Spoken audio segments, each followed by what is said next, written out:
Good afternoon, everybody. I am popping up in your Facebook news feed just a little bit later today. I have a fantastic topic for you. I have talked a little bit about freeze-dried food in the past a couple of times on these Facebook Lives as well as over on my YouTube channel. And today I want to talk all about freeze-dried meats. It does not sound very appetizing, freeze-dried meats, does it? Do any of you have freeze-dried meats or poultry in your food storage pantry, or have you tried it before? Today, we're going to take a look at, I think I have 5 or 6. So I left the chicken in my kitchen. Sorry about that. But I do have the freeze-dried chicken. So, hi there, Dolly. And as other people are joining us, how are all of you today? Today was one of those days. Have you ever had a day where you actually had too much time on your hands? That was my day today. Oh, I dropped my son off at work at 10. He's going to work a 12-hour shift today. We won't pick him up until after 10 tonight. And then my daughter went to work. Hey there, Meredith. And I had all this time on my hands, and I had all of these plans. And you know what they say, when you have too much time on your hands, sometimes you don't use it very effectively. So that was me today. But maybe I just needed a day off. So Dolly says she has not yet tried freeze-dried meat. And let's just jump right in, because freeze-dried meat is such a perfect solution to back-to-school meals. I mean, imagine it. Have you ever had a time when your kids were in school, or maybe they're in school right now, or they're getting started very shortly, and it comes down to dinner time, it's 4 o'clock, 5 o'clock, 6 o'clock, and people start giving you the sideways glance like, okay, Mom, what's for dinner? You know, hey, do you have anything in mind? And, you might get away with saying, hey, why don't we go out tonight? But a lot of times you have to just pony up and say, all right, let me just put magically something together. I did that a few weeks ago. We were really low on groceries. We'd been out of town, came back, low on groceries, but I did have bacon, and I did have flour, and I had bread. I fried up a whole bunch of bacon. I made a country gravy, like a roux, and then I seasoned it with salt and pepper, and I made toast, and I poured it all over the bacon and the yummy sauce, and I put it all over toast to my son, and he not only ate what I served him, but he went back in the kitchen and he just about licked the skillet clean. So that is proof that when you are desperate, you can figure something out for dinner. But let's not get to that point. Let's talk about having some different kinds of freeze-dried food already in your pantry. And if there ever is a time, hey there, Lindy, if there ever is a time when you forgot to freeze something out, or you're so busy you haven't had time to get to the grocery store, well, looky here. This one is, it's one of my favorites. This is pulled pork. And I wanted to show you the pulled pork because when I first heard about freeze-dried pulled pork, I was more skeptical of that than anything else. Freeze-dried hamburger, okay. You can just, they dehydrate jerky, and I had seen, freeze-dried meats in different kinds of soup mixes before. But freeze-dried pulled pork. Now I pull open this one because it's probably what I'm going to make tonight. This is outstanding. What I typically do is with any of these freeze-dried meats, this one is a Thrive Life. And by the way, I have a free freeze-dried food primer for you, okay? And it's going to give you all the details, everything you need to know about freeze-dried food. Totally will take the mystery out of it. I'll give you links to I think it's 3 or 4 of my favorite companies that I have purchased from most often over the years. But, you look at this, and it doesn't look good. I think maybe, I don't know if I've ever eaten one of these just dry. It doesn't look particularly good. However, when you rehydrate it in water, it doesn't take a whole lot of water to rehydrate these, and then drain it dry. I will put this in a skillet with maybe some bacon grease, that would really add to the flavor, or even some butter and some sliced or chopped onions, and I stir all that up, and it gets a little bit of crunchy around the edges, and it is just fantastic in sandwiches, in burritos. You could do all kinds of things with the pulled pork. It actually has turned out to be one of my favorites, even though it took me several months. Once it was introduced, it took me several months to get up the nerve and try it. But I really do like the pulled pork. The very first freeze-dried meat we ever bought, I have different varieties here for you guys.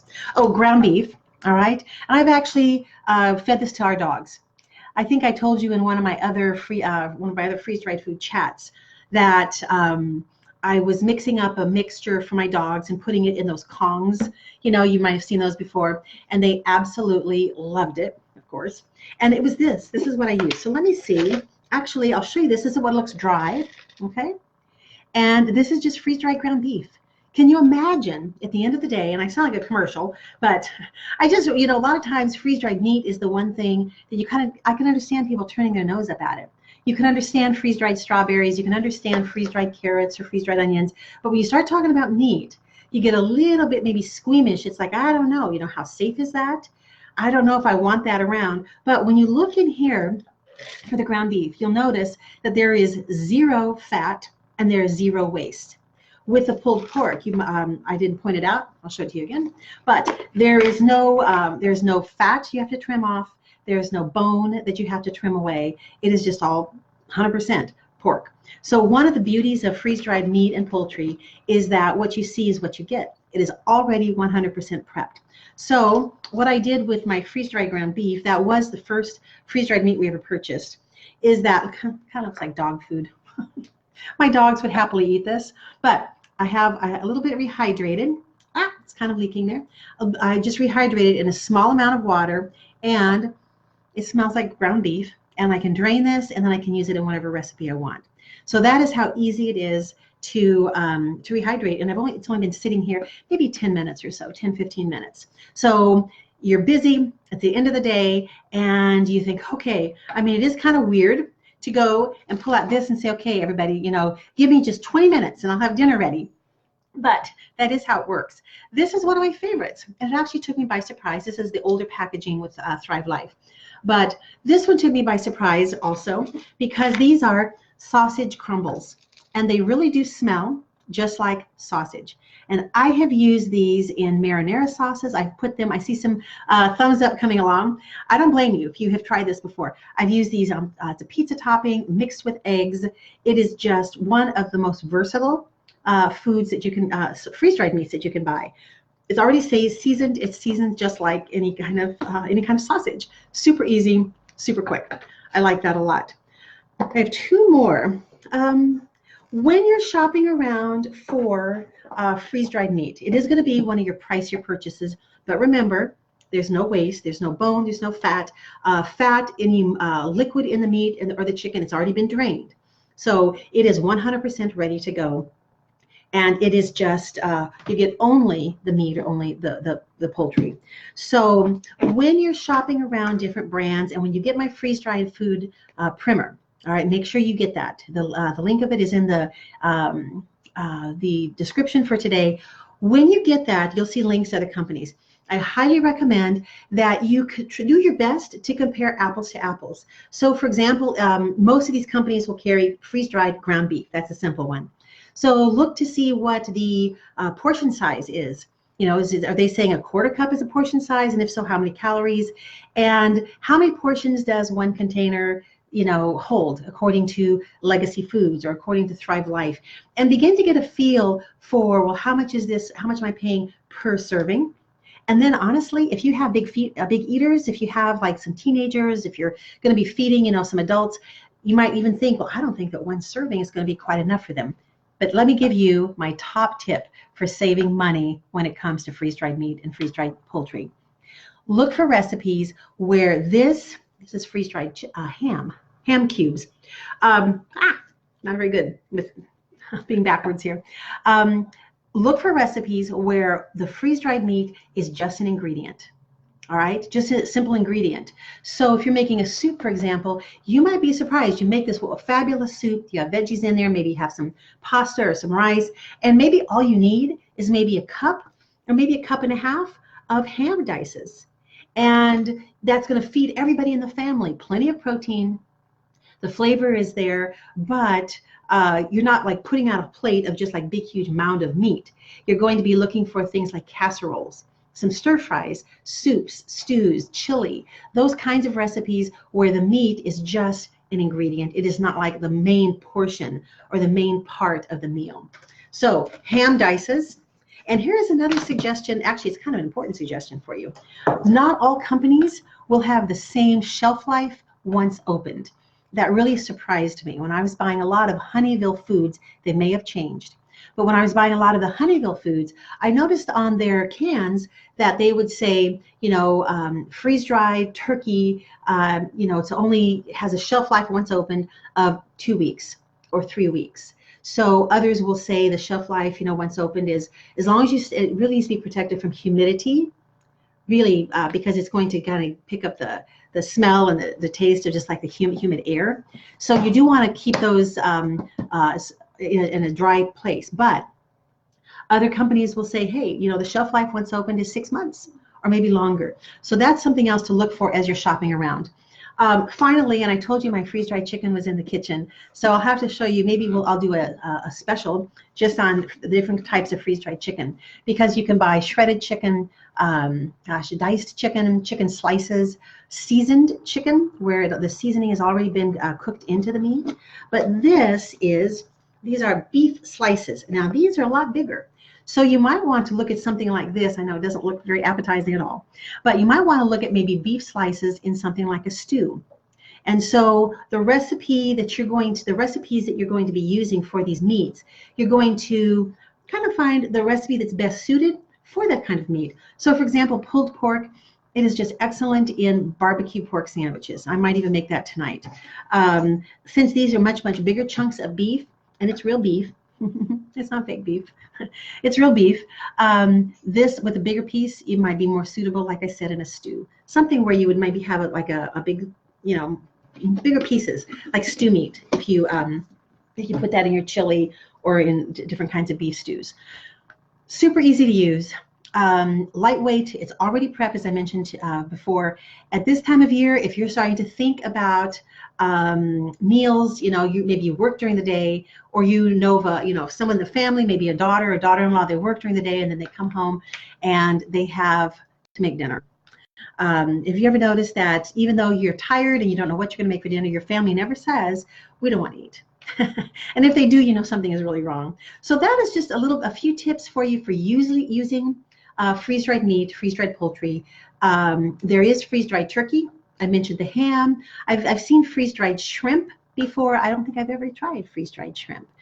So Rosa says she's never tried freeze-dried meat before. And Dolly says she could make her own version of fried rice, and it would be very portable. Very, very portable. In fact, in my Survival Mom Sisterhood membership, I'm going to be opening that up to the public in September.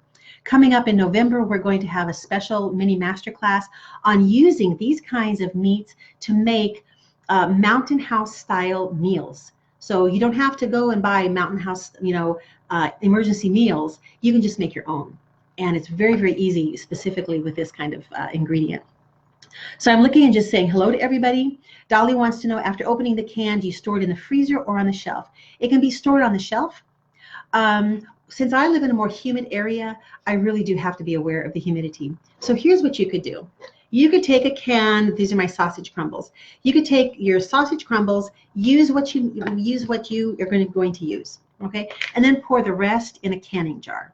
Canning jars are the best because even though you might not be using an oxygen absorber, the seal of the canning jar is going to do a much better job of keeping the air out. All right. So I save, sometimes old jelly jars or old pasta, jars, ragu jars. But the best type of jar, if you want to keep the air out and you want to keep what's inside fresher and away from humidity, the best thing is a canning jar. And so you might also, if you open something up, you might say, okay, I'm committing to this food right here, and maybe once a week, just say, hey, once a week I'm going to be utilizing, my sausage crumbles in something.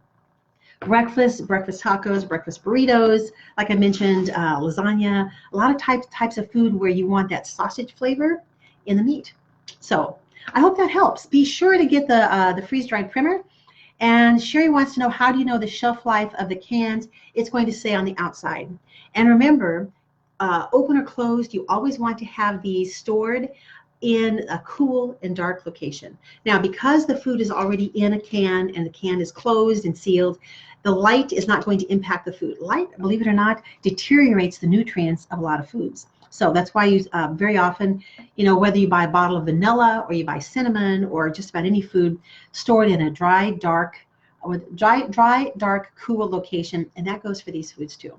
Okay, but Sherry, the unopened shelf life will be on the can, and maybe depending on the company, I suppose, maybe the opened shelf life as well.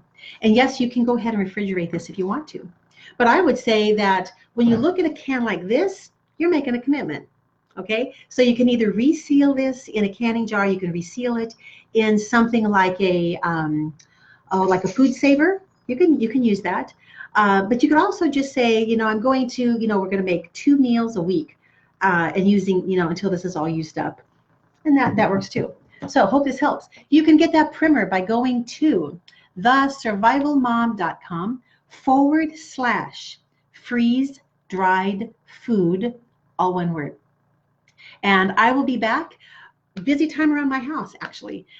Taking my daughter up to college. We're going to be packing up the vehicle tomorrow and taking her up north. Is about a 3-hour drive from our house. We will be there Friday.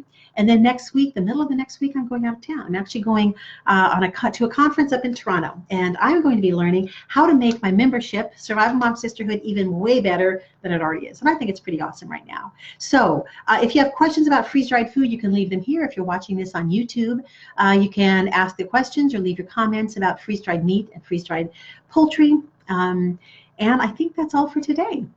I will try to be back tomorrow, but with packing her up, I can't make any promises. But if you really don't want to miss the Survival Mom video lessons, I would recommend also going over to YouTube, subscribing, and then every time a new video pops up, and it's just going to be some of the videos here from Facebook Live, you'll just get a little notice, and that way you can. Those are all sorted. If you go over to YouTube, Lisa Bedford on YouTube. Every one of these Facebook Lives, it has a graphic with a title, and it's really easy to browse through and kind of pick and choose what you want to watch at any given moment. So no more questions right now about freeze-dried meats, and I would recommend take a look at it. Buy the smaller cans. Start with this size before you graduate to this size. You don't want to end up with a type of meat that you just don't really like. But I have put freeze-dried chicken in enchiladas. We have made very, very many batches of of chicken salad using freeze-dried chicken, and we actually use it around here. So hope that helps. Be sure to get the freeze-dried food primer at thesurvivalmom.com/freeze-dried food. Hope it helps. See you next time.